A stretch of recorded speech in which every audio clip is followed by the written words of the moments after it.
अभी बड़ी अटकलें लग रही थी, क्या होगा क्या नहीं होगा, ईरान में क्या हो रहा है, इसराइल में क्या हो रहा है।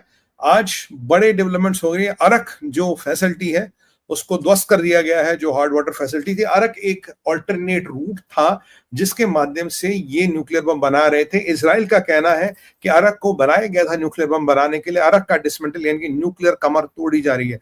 खमेनी पागल हो गया, Khamenei has gone out of the realms. वो सुनने में उल्टी सीधी बातें कर रहा है, और खमेनी को बहुत जल्दी एलिमिनेट किया जाएगा। ये बहुत अब अटकलें हैं, और मेरा आप मानेंगे तो शायद 2-4 दिन की बात है, ज्यादा बात नहीं। आई एम प्रेडिक्टिंग दिस 4-5 दिन में खमेनी विल बी एलिमिनेटेड। जी हाँ, Khamenei will be eliminated in next 4-5 days, ये मेरा एस्टिमेट है। And this is what I give him 5 days from now. आज से 5 दिन, एक दिन ऊपर नीचे, Khamenei will be eliminated. That is what the plan is, क्योंकि उसको एलिमिनेशन का पूरा व्यवस्था कर दी गई है। एंड ये जानते हैं ऑपरेशन कॉन्सेप्टलाइज हुआ था दिसंबर में, और इसका अप्रूवल आया था फरवरी में।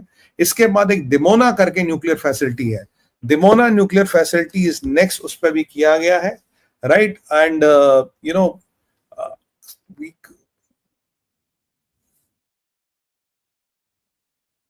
आज एक बड़ी अर्जेंसी आ गई है। अभी अभी मैं ट्रैक कर रहा था, ये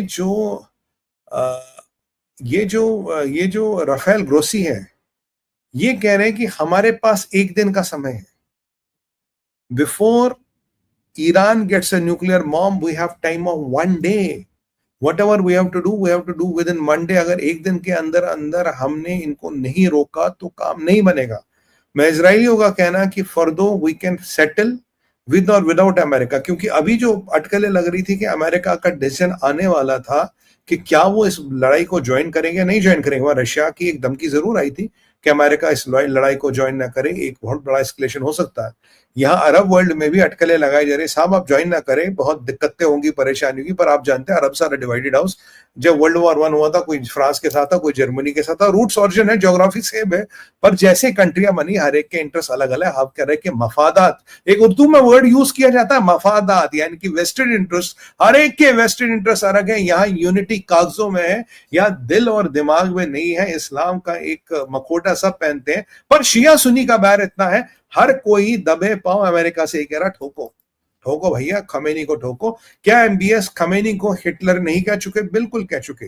MBS on record as Khamenei is a Hitler, is a present day Hitler. और आज हिटलर की श्रेणी इनको इजराइल कट्स ने भी दी। इजराइल कट्स ने भी कहा you are a Hitler of the Middle East, तुम मिडल ईस्ट के हिटलर हो। इसके बाद अगर आप देखेंगे जो एस्टिमेट आया है, करीब करीब ईरान की कमर टूट गई, एरियल डोमिनेंस तो खत्म हो गया था। इनके पास जो लॉन्चर्स बचे हैं, हद से हद there are not more than 100 launchers left. और इन 100 लॉन्चर्स के जाने के बाद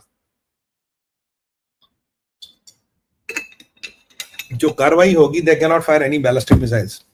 अगर आपके पास 1800 या 1700 बैलिस्टिक मिसाइल बचे हुए हैं साहब, और अगर आपके पास लॉन्चर ही नहीं तो जिना फायर कहां से कीजिएगा। आज भी कम से कम 20 लॉन्चर्स को इसराइल ने उड़ाया, और इसराइल आईडीएफ की प्रक्रिया जारी है लॉन्चर्स को बर्बाद करने की, क्योंकि IDF is focusing on launchers. If they can get rid of launchers, they can get rid of this. अच्छा, एक और बड़ी खबर है। बड़ी खबर यह है कि जो हम कह रहे थे, मैं आपको कल परसों कह रहा था, they will be deserting, IRGC will be डिजर्टिंग।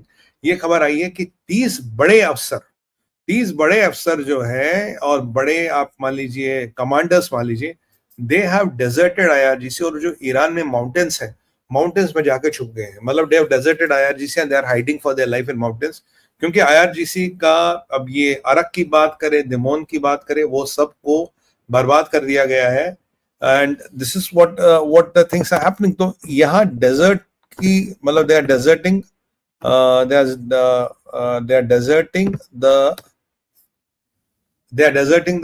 what do you call this, they are deserting IRGC, they are hiding in mountains. उसके बाद कह रहे हैं, अमेरिका का बड़ा अच्छा इंपॉर्टेंट स्टेटमेंट आया।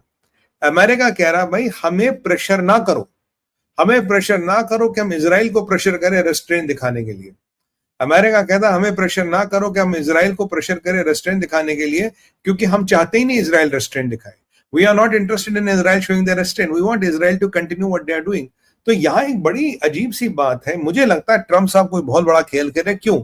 वॉल स्ट्रीट जर्नल का एक दिन में एक एक विज्ञप्ति आई थी, एक आर्टिकल आया था, जिसमें उसमें उन्होंने कहा था कि ट्रम्प ने प्राइवेटली तो बोल दिया विल स्ट्राइक ईरान, बट एक फॉर्मल अनाउंसमेंट बात की। उसमें ट्रंप ने एक ट्रुथ पे एक ट्वीट किया है, ट्रुथ पे एक पोस्ट डाला है ट्रुथ सोशल मीडिया पे। उन्होंने कहा वॉल स्ट्रीट जर्नल को मेरा दिमाग कभी समझ नहीं आएगा। तो अब अभी जो ट्रंप कह रहे हाँ मैं अटैक करूंगा पर मैं 2 हफ्ते का समय मांगूंगा। यहां ग्रोसी कह रहा आपके पास 1 दिन का समय है before they get the bomb. तो यहां ये कुछ समावेश नहीं बैठ रहा। ट्रंप कह रहे मुझे 2 हफ्ते का समय चाह रहा है, ग्रोसी कह रहा मेरे इनके पास 1 हफ्ते का 1 दिन का समय है।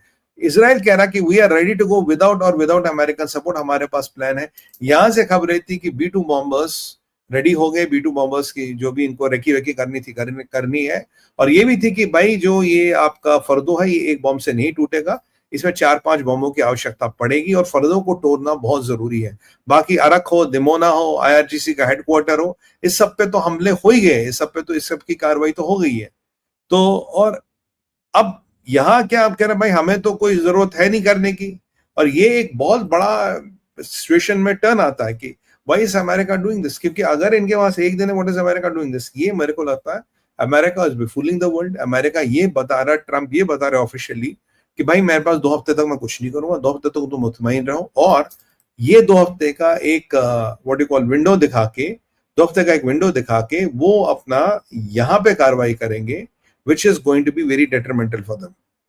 So we'll see how does Trump behave, क्योंकि 2 हफ्ते की अनाउंसमेंट देखे मैं खुद I was myself flabbergasted. I could not believe this. Why does Trump से 2 हफ्ते, जब घंटों की बात हो रही, तैयारी हो रही है, आप 2 घंटे की बात करें, 2 हफ्ते में तो सब बम बना के निपट जाएंगे। और आज बेंजामिन नेतन्याहू की बात सुने, इजराइल कट्स की बात सुने, कहता 100% रिजीम चेंज करना, 100% रिजीम चेंज करना, तब तक हम नहीं मानेंगे, तब तक हम रिजीम चेंज नहीं करेंगे। we don't know, white house ने ये नहीं बताया कि ये डील क्या है क्या नहीं है। पर ट्रंप एक बात जरूर कह रहे, Iran can not have a nuclear bomb, I am very sure of that. कह रहा अगर आप कोई सीज फायर नहीं होगा, cease fire is like status को, मैं स्टेटस को नहीं चाहता, मैं चाहता हूं न्यूक्लियर बॉम्ब उनके पास किसी भी सूरत में नहीं आए। और ये मेरा ऑब्जेक्टिव है, this has been, I have been very clear about that, this is what my objective is and I will stand by that.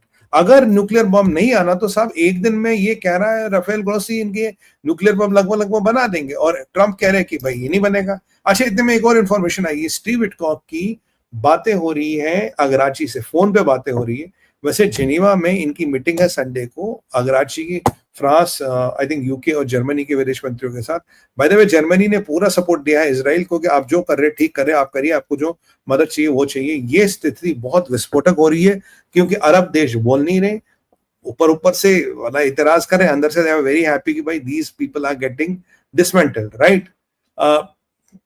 और एक और कॉन्फ्लिक्टिंग चीज आ रही है, व्हाइट हाउस का कुछ देर पहले एक स्टेटमेंट आया था भाई, व्हाइट हाउस कह रहा है Iran has been never so close of getting a nuclear bomb. अगर ईरान क्लोज है, अगर आईए कह रहा है कि 1 दिन में बना लेंगे, ट्रंप साहब 2 हफ्ते क्यों कह रहे हैं? I think Trump is playing a game, Trump is playing a game of deception. ये वही वाली बात है जिसे लास्ट टाइम इन्होंने किया था कि हाँ अभी हम बात करेंगे, संडे को आप आना बात करने, ये आपने, और उससे पहले ही ट्रंप ने अटैक कर दिया, उससे पहले ही इजराइल ने अटैक कर दिया। अगर आप बात सुनेंगे तो वो आप तो यूएस से कह रहा कि Israel has one the battle on the first day. भाई जब उन्होंने अटैक किया तभी उन्होंने बैटल को जीत लिया था। यहां मुझे लगता है it is a game of psyops. I think they are waiting for Khamenei to crack, क्योंकि एक स्कूल ऑफ थॉट ये भी है, दे हैव ऑफर्ड खमीनी कि भाई आप खमीनी को ले लो, आप खमीनी को रिजीम डिसमेंटल करो और न्यूक्लियर रिएक्टर को छोड़ दो। पर इजराइल का क्लियर मेंशन है, we will not leave the nuclear reactor. I don't know what the hell is happening. Something very drastic is happening here. Something very cynical is happening here. I was myself amused at. I was kind of. I could not believe why is Trump doing this. But Trump अगर कुछ करेंगे तैयारी है। मुझे लगता है Trump आपने कल देखा जब एक रिपोर्टर को सवाल पूछा, एक रिपोर्टर ने ट्रम्प से पूछा साहब आप करेंगे, कह रहा मैं तुम्हें बताऊं क्या करूं, ना करूं, कब करूं, कैसे करूं, मतलब should I let give you date and time so that you can come there and start picturising? नहीं, ये हम आपको नहीं बताएंगे। बाय द वे CNN के क्रूज ऑलरेडी ग्राउंड पे है। CNN के क्रूज ईरान पहुंच गए, जहां जो ब्रॉडकास्टिंग स्टेशन ध्वस्त हुआ था और उसके आसपास की चीजें ध्वस्त हुई थी, उसको CNN के क्रूज ने कवर किया है एंड CNN के crews are already on the ground. I don't know what is Trump's game plan is. अच्छा, ट्रम्प CNN के कोई बड़े मित्र नहीं है, CNN को पसंद नहीं करते, वो अलग बात है। बट यहां मुझे समझ नहीं आ रहा what is the game plan, ये कर क्या रहे हैं। It is getting murkier by the day, but there is something जो होगा, मुझे लग रहा है increasingly something is going to happen soon, क्योंकि ये जो 1 दिन का टाइम है कि 1 दिन में वो एटम बम बना लेंगे, तो अगर एक बार खमेनी के पास एटम बम आ गया, खमेनी के पास एक बहुत जबरदस्त पावर आएगी और उस जबरदस्त पावर को आप आप उस जबरदस्त पावर को डिफेंड नहीं कर पाओगे. यू कैनॉट डिफेंड दैट जबरदस्त पावर. सो अगर खमेनी के पास एटम बम हो गया, he has a negotiating power. उस नेगोशिएटिंग पावर के पास आपके पास कुछ चीज डिफेंड करने को नहीं रहेगी. So what you need to do, you have to stop him before he gets the bomb. And if he is getting bomb within 24 hours, तो जो होना आज से 2-3 दिन में होना. और